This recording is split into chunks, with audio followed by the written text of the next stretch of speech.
এবারের ঈদ ইত্যাদিতে একটি গানে কণ্ঠ দিয়েছেন বড় পর্দার অভিনেতা সিয়াম আহমেদ এবং ছোট পর্দার জনপ্রিয় অভিনেত্রী জান্নাতুল সুমাইয়া হিমি। এই দুই শিল্পী একসঙ্গে কখনো অভিনয় না করলেও ইত্যাদিতে তারা একসঙ্গে গাইলেন রোম্যান্টিক গান। উল্লেখ্য, অভিনয় জনপ্রিয় সিয়াম ও হিমির টিভিতে গাওয়া এটি প্রথম গান।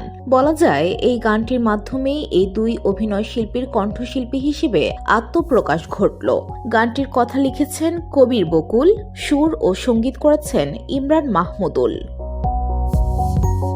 সিয়াম ও হিমির এই ব্যতিক্রমধর্মী গানটি চিত্রায়িত হয় চারদিকে লেক ঘেরা একটি দৃষ্টিনন্দন ব্যতিক্রমী স্থানে। প্রতি ঈদ ইত্যাদিতেই থাকে নতুন নতুন চমক। উপহার দেওয়া হয় বিভিন্ন অঙ্গনের শিল্পীদের ব্যতিক্রমী প্রতিভার। যেমন গত ঈদের ইত্যাদিতে বরেণ্য নির্মাতা হানিফ সংকেত ইত্যাদির মাধ্যমে সঙ্গীত শিল্পী হিসেবে উপহার দিয়েছিলেন অভিনয় তারকা তাসনিয়া ফারিনকে। তিনি তাহসানের সঙ্গে একটি দ্বৈত সঙ্গীত পরিবেশন করেছিলেন। গানটি মিডিয়াতে ব্যাপক আলোড়ন সৃষ্টি করেছিল। বসুন্ধরা, উত্তরা, বনশ্রী, কুড়িল ও বাড্ডা সহ রাজধানীর বিভিন্ন স্থানে অভিজাত ও অত্যাধুনিক মানের ফ্ল্যাট কেনার এক নির্ভরযোগ্য প্রতিষ্ঠান প্লেজেন্ট প্রপার্টিজ লিমিটেড। তাই আপনার স্বপ্নের আবাসনের জন্য আজই যোগাযোগ করুন।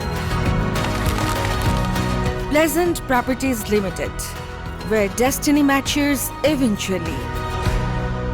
এবার ঈদ ইত্যাদিতে তিনি উপহার দিয়েছেন সিয়াম ও হিমিকে। দর্শকরা এতদিন শুধু তাদের অভিনয় করতেই দেখেছেন, এবার ইত্যাদিতে দেখবেন সঙ্গীত শিল্পী হিসেবে। প্রতিবারের মতো এবারও ঈদের বিশেষ ইত্যাদি বাংলাদেশ টেলিভিশনে প্রচারিত হবে ঈদের পরদিন রাত ৮টার বাংলা সংবাদের পর।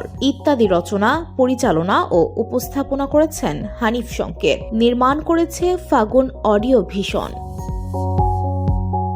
VOD Bangla news desk.